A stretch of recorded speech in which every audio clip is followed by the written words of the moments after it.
Momentum is a big thing with human beings. It's a big thing for me, at least. If I'm on a good momentum of healthy eating and exercise, I love it. I like waking up sore, pushing further. I like writing down my workouts, what I've done. And I like hitting that gym hard on a daily basis. And I build momentum. And I find that when I do that with writing, whether I do that with performing, whether I do that with anything, it just gets everything going. It just creates energy. Being lazy robs you of energy. Like being sedentary, being uninspired, being bored, it robs you of one of the most precious things you can have in this life, enthusiasm.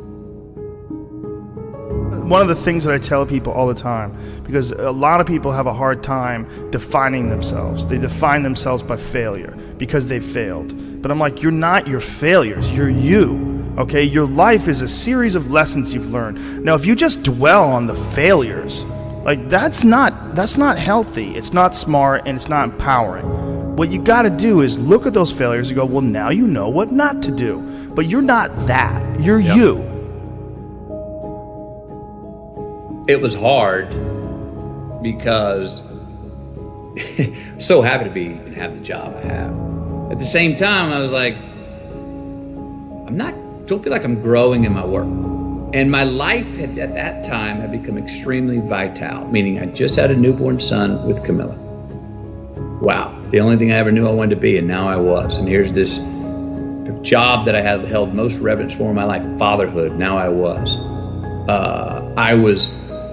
My emotions, the ceiling and the basement of my emotions, the range was so wide. I was laughing louder, crying harder, getting angrier, showing more joy, having more sadness, all across the board. All emotions were much more extreme than they were or could be in the work.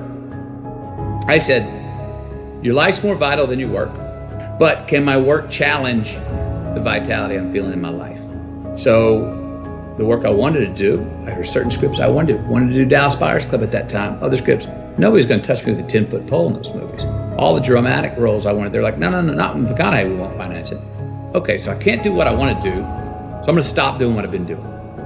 So I stopped doing rom-coms. I said no, I stopped. Well, for the first 6 months of not doing rom-coms, I wasn't doing anything. Finally, nothing came in. And for 14 more months, nothing came in. I considered other careers. Didn't know if I'd ever work again. But after 20 months of being gone, unbranding as I now call it, being out of sight, not being in your theater or your living room in a rom-com, not seeing me shirtless on the beach, I became a new good idea. I don't know, I haven't seen him, where has he been? I was kind of refound. So I had to do that for myself. I loved doing the rom-coms, but I was getting the scripts and I felt like I could do the same script tomorrow morning. And I was like, that's fine, but I want something that's gonna make me sweat in my boots. I want some work that's gonna challenge me and make me go, I'm scared of this role for all the right reasons. And I can't wait to go attack it and see how I come up the other side. Why seek the role that's hard? Because it costs me something.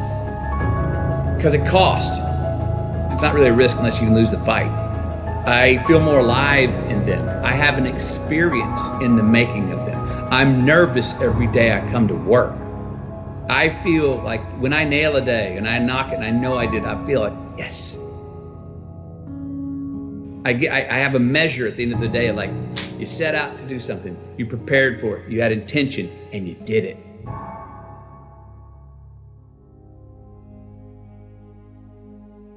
There's lots of different ways to interpret the world, and you can maybe even make a case that there's an endless number of ways to interpret the world. And the problem with that is that it kind of disorients you in terms of what you should be doing.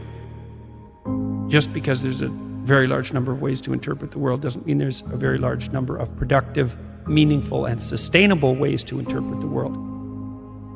The thing that's so interesting about the day is like a page in a book. I had one client who was spending about 45 minutes a night fighting with his young son about when to go to bed. And so, they weren't having a pleasant time of it because it was just a constant battle. And that's common. Like, it's very common for parents of young children to be locked in a battle that occurs day after day. Sometimes it's around eating, sometimes it's toilet training, sometimes it's general behavioral issues, sometimes it's bedtime. It's like, okay, 40 minutes a day. So that's 280 minutes a week. So that's, let's say, 5 hours. It's 20 hours a month. It's 240 hours in a year. That's 6 work weeks. That's a month and a half. You're spending a month and a half of work weeks doing nothing but fighting with your son. Don't fool yourself. Yeah. Anything that's every day is a significant percentage of your life. You're awake, let's say, 16 hours. 5 of those hours are basically maintenance.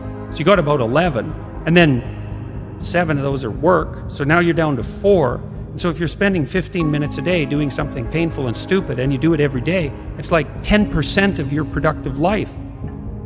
Because people think backwards. They think, well, I have a vacation coming up and that's really important. It's like, no, it's not. You're only going to do it once. It's not that important. Yeah. How you treat each other at lunchtime, if you eat together every day, that's your life. Yeah. Fix that. Yeah. Get it so that the food's good. Get it so that you're happy with the people that are sitting there. Fix that. It's like, poof, 10% of your life is fixed. The purpose is to align ourselves to really make a change. So you can either be the conversation about making change, or you can be a part of the action to do it. I want to be a part of the action. I don't want to be you or beat you. I want to take this energy and apply it to myself. That's the purpose of seeing. So I come here and I look at how you maneuver. I look at your setup. I not only bow down and congratulate you, I leave and I say, yo, man, I'm inspired, dude. Joe, I can't wait in 2 years. You're going to come and you're going to see my shit. And you remember I said I was inspired, but you're going to see what I let it grow into. That's the proper way to get encouraged and motivated. Look at your circle, right? When you can merge yourself with good people and follow the paths that you see that these good, successful people have taken, you then become a part of a world and group that nobody expected you to be in. So everything else from the outside that comes in, you're throwing at a bubble that can't be popped. It's a force field around me. There's a force field around me because what really matters, loves me wholeheartedly. And when you have that and you understand that, you're unbreakable. So if you don't add to that force field, if you don't make my force field stronger, you don't get time from me. My true understanding is, all right, you got one life, and that one life, the goal for us is to live it to the best of our ability from the beginning to what's said the end. People don't understand it's you against you. The only person that gets in your way is you. Nobody else. It's you. What I've understood is that what people are doing has nothing to do with me. I should always be a step ahead because I'm thinking differently, because I'm thinking about myself.